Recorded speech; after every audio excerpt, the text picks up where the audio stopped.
আশা করি যদি পেয়ে যাই তাহলে তো অনেক উপকার হবে আমার। তো অর্থানে হিন্দু ব্লগ, কেমন আছো সবাই? আশা করি সবাই ভালো আছো। গুড মর্নিং সবাইকে। আর এখন ধরবো ট্রেন। আর এই যে আমার মা তো খাবারটা নিয়ে আবার কোটোটা, মা এটা বের করে রাখবো, এইসব করে না। আমি একটু কলকাতায় যাচ্ছি। হ্যাঁ যাবো, ঠিক আছে। আর কালাকে নিয়ে এই যে দুইজনে এখন ইন্ট্রো করাতে পারছি না। আর এই যে বৌদি, তো আমার এখন ট্রেন ধরতে হবে, ট্রেন টাইম হয়ে গেছে। আর ভিলে তাড়াতাড়ি আয়, গাড়ি বের কর। ঝমাঝমা আমাকে এখন গাড়ি ধরতে হবে, যাবো হচ্ছে চিত্তরঞ্জন। তো চলো বেরিয়ে পড়ি। টিকিট কাটা আমার আর হলো না, আর জানো না, আর আজকে আমি নেবো রিক্স, যা হবে। ফাইন যদি আমাকে দিতে হয় আমি দেবো, করার কিচ্ছু নেই। চলো দেখি। মাথা খারাপ হবে না কাকা, তুমি মাথা খারাপ করে আসো, এরকম দু একটা পাওয়া যায় রাস্তাঘাটে। সঠিক বলেছে। তো চলো উঠে পড়ি। উঠে পড়লাম, জানি না কি হবে কপালে, রানিং অবস্থাতে নেমে পড়েছি দমদম জংশন। করার কিছু নেই, এখন যেতে হবে মেট্রো ধরতে হবে, তারপরে যেতে হবে চিত্তরঞ্জন। ফাইনালি পার হয়ে গেলাম। টিকিট কেটে আসিনি, রিক্স নিয়েছিলাম, যা ফাইন হবে দিয়ে দেবো তাই ভেবেছিলাম। কিন্তু করার কিছু নেই, এত রানিংয়ে এসেছিলাম যে বেরিয়ে পড়েছি আর কি রানিংয়ে। মানে অন্যায় তো করেছি টিকিট না কেটেই, এটা তো আমি স্বীকার করছি। কিন্তু করার কিছু ছিল না, আমার পকেটে এমনিও পয়সা আনার সময় আনেনি, পেটিএমে আছে। আর রানিংয়ে ট্রেন এসে গেছে, সেই রানিংয়ে উঠে পড়েছি। তো চলো এখন টিকিট নিতে হবে, তার আগে আমাকে তুলতে হবে টাকা। না টাকা তুললে কোথা থেকে টিকিট নেবো? তো চলো বাইরে একটু এটিএমে যাবো, এটিএমে গিয়ে তারপরে আমি তুলবো টাকা। টাকা তুলে এনে তারপরে টিকিট কাটতে হবে। তো চলো বাইরে থেকে টাকাটা তুলে নিয়ে এসছি। আর এখন দাঁড়িয়ে পড়েছি মেট্রো লাইন, আর ওই পাশে ওই পাশটায় কার্ডটা আগে যায়, যারটা আগে যাবে সেই কাটবে। তাই চলো টিকিটটা কেটে। আজকেও আমরা ভিতরে ঢুকে গেছি, আর টিকিটটা নিয়েছি। আমরা শুধু মেট্রোতে আসি কিসের জন্য জানো তো? এই যে এই সিঁড়িটায় চড়ার জন্য। এইটা কি কোনো কথা? এই সিঁড়িটায় চড়ার জন্য আমরা আসি, আমাদের ভীষণ ভালো লাগে।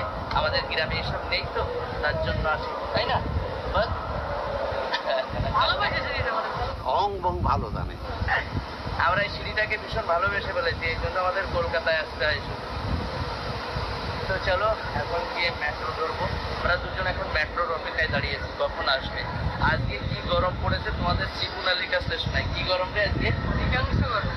অধিকাংশ গরম বলেন কি? এইটা কোনো কথা? আবার মেট্রোতে উইসাল মেরে দিয়েছে, মনে হয় তো আসছে। তো চলো উঠে পড়ি। মেট্রোতে এত ভিড়, মানে এত সব ঠেলাঠেলি। ভাবলাম ঠেলাঠেলি করে লাভ নেই, কেন সিট পাবো না, অর্থাৎ আস্তে আস্তে করেই যাওয়া ভালো। সঠিক বলেছেন। তো চলো সবার পিছনে এসে দাঁড়াতে হবে যখন। হ্যাঁ, যে কদিন এসে সিট পাইনি, করার কিছু নেই, সবাই অফিস টাইমে থাকে তো, তাই ছোটো মানুষ তো সব দিক দিয়ে ধাক্কা খাচ্ছি। আর মেট্রোর ভিতরেই দাঁড়িয়েছি, ভালো অবস্থায় নেই। চিত্তরঞ্জন যেতে পারবো কিনা জানি না। আরে আর পাশে তলের দিকে ওরও অবস্থা বিরাট খারাপ, দেখি তো ওকে খুঁজে পাওয়া যাচ্ছে কিনা জানি না। তো লাস্টে ওকে ছেড়ে দিয়ে যেতে হয় কিনা সেটাও জানি না। তো যতীন দাস পার গেলে তারপরে নামতে পারবো কিনা সেটাও জানি না। তো চলো দাঁড়িয়ে থাকি, নামতে পারলে আবার কথা বলছি। তো মেট্রো থেকে বেরিয়ে এসছি, আর বেসে আছি দুইজনে। যে চাপে ছিলাম, ভেবেছিলাম যে চিত্তরঞ্জনে আমরা যেতে পারবো কিনা হসপিটালে, কিন্তু আমরা বেরিয়ে গেছি। আর আমরা এখন যাচ্ছি, চলে এসেছি চিত্তরঞ্জন হসপিটাল, ক্যান্সার হসপিটালে। এই যে দেখতে পাচ্ছ। চলো এখন ভিতরে যাই, ভিতরে গিয়ে কাজগুলো মেনটেন করি। ভিতরে ঢুকে পড়েছি আমি। লাইফটা হচ্ছে ছুটাছুটির জায়গা, সারা জীবন শুধু ছুটতেই হবে আর ছুটতেই হবে, ছুটেই যাচ্ছি। কবে পাবো নিজেও জানি না। উপরে ম্যাডামের ঘরে গেছিলাম, এখন নিচে দেখি পাওয়া যায় কিনা কাগজটা। দাদাটা আমাকে বসিয়ে রেখে আছে যে খুঁজে দেখবে, 1 বছরের আগেরটা তো, যদি কপাল ভালো হয় পেয়ে যাবো।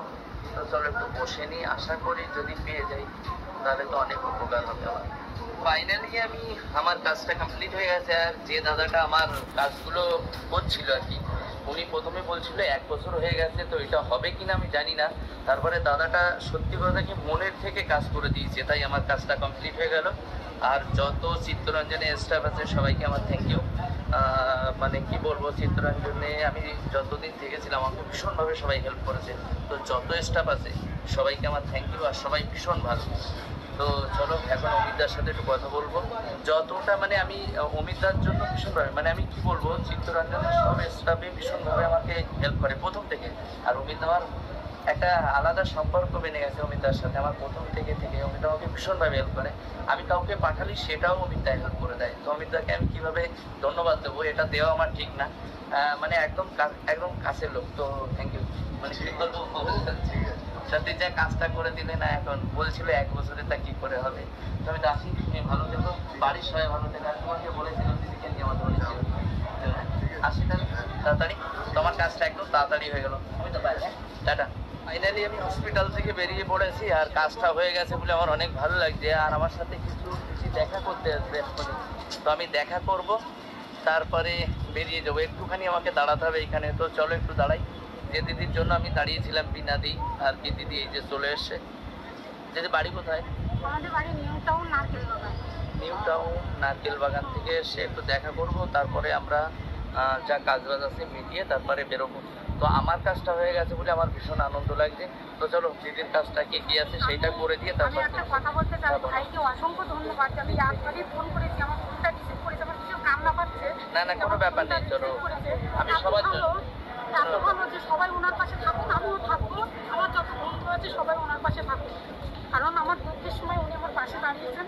আমি ভাই বলে দেখেছি, অসংখ্য ধন্যবাদ যে আমি একবারই ফোন করেছি, উনি একবারই ফোনটা আমার রিসিভ করেছে। ঠিক আছে, কোনো ব্যাপার নেই, চলো কাজটা করি তাহলে। ওকে, হসপিটাল থেকে বেরিয়ে পড়েছি, সকালবেলা থেকে কিছু খাওয়া হয়নি। তো দুপুরবেলা ভাবছিলাম কিছু একটা পুরি পুড়িয়ে খাওয়া ঠিক হবে না, তার জন্য আমি কি নিয়েছি রুটি আর বাবা এই কথা 3খানা রুটি আর।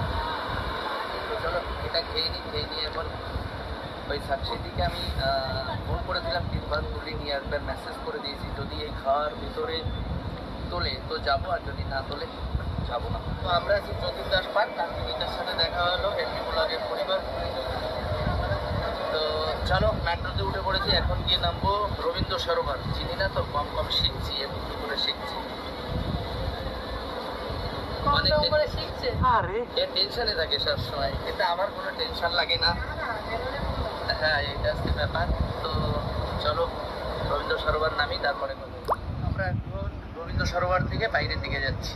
স্টেশনের বাইরের দিকে আছে ট্রেন স্টেশন। আমি কাকাবুর কাছ থেকে একটু শুনে নিলাম, কাকাবু আমাকে বলে দিল যে বাইরে গেলে আমি টালিগঞ্জ স্টেশন পাবো। তো চলো আমি বাইরে যাই, বাইরে গিয়ে ট্রেন স্টেশনটা খুঁজে তারপরে বেরোবো।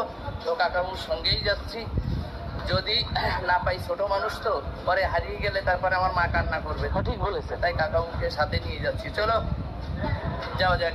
বলো কাকিমা মানে কাকিমা কথা বলতে বলতে বলছে ভাই তোমার ব্লগ আমি দেখি, এনবি ব্লগ। তাহলে কি বলছি, আমার পরিবার সব এনবি ব্লগের পরিবার সব জায়গাতে থাকে। তো থ্যাংক ইউ কাকিমাকে আর আমাকে দেখানোর জন্য। চলো আমাকে স্টেশন দেখিয়ে দিল, আমরা এখন যাবো। থ্যাংক ইউ, চলো বাই, টাটা। চলো তাহলে আমরা এখন গিয়ে ধরবো ট্রেন। ওরে হরি কি গরম রে, সত্যি। চলো বাবারে ভাই, কলকাতার যা গরম, ওরে বাবারে।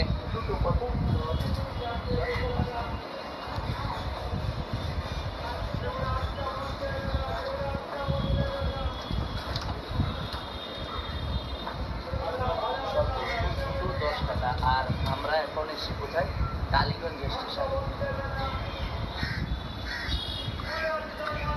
তো আমরা কোথায়, টালিগঞ্জ স্টেশন। এখানে সব তারা থাকে বলো তো সুপারস্টার। বলেন কি? এখানে থাকে এইসব কথা, মানে জায়গাটাই হচ্ছে মানে সুপারস্টার। টালিগঞ্জে সিনেমা ফিনেমা নয়, তা আমাদের মতো রিয়েল হিরো। Thank you. ওইদিকে ঘোরা, কেমন আছো? ভালো আছো? Thank you. তো এনবি ব্লগের পরিবার সব জায়গায় বলেছি না, স্টেশন বলো, জায়গাতে বলো, যেখানেই বলো না কেন এনবি ব্লগের পরিবার থাকে। তো চলো এখানে একটু বসি, তারপরে ট্রেন আইলেই উঠতে হবে। ঠিক আছে ঠিক আছে। টালিগঞ্জ শুনে না নিজেকে কেমন একটা হিরো হিরো ফিল। আচ্ছা, এই যে দেখতে পাচ্ছ আমাদের ট্রেন ঢুকে গেছে, আর আমরা এখন ট্রেনে বসবো, তারপরে যাবো কোথায়, সন্তোষপুর। তো চলো গিয়ে বসি। ট্রেনের ভিতরে ভেবেছিলাম মনে হয় তো ফাঁকা, তো এসি ফিলিং হবে, পিসি ফিলিং হচ্ছে। আর এর অবস্থা খারাপ, এর অবস্থা খারাপ। এখন সন্তোষপুর গিয়ে যতক্ষণ না গঙ্গার নদীতে স্নান করতে পারছি ততক্ষণ শরীর ঠিক হবে না। তো চলো কষ্ট করে বসে থাকি আর গরমে এনজয় করতে করতে পৌঁছাই। 10 years later. আমরা নেমে পড়েছি সন্তোষপুর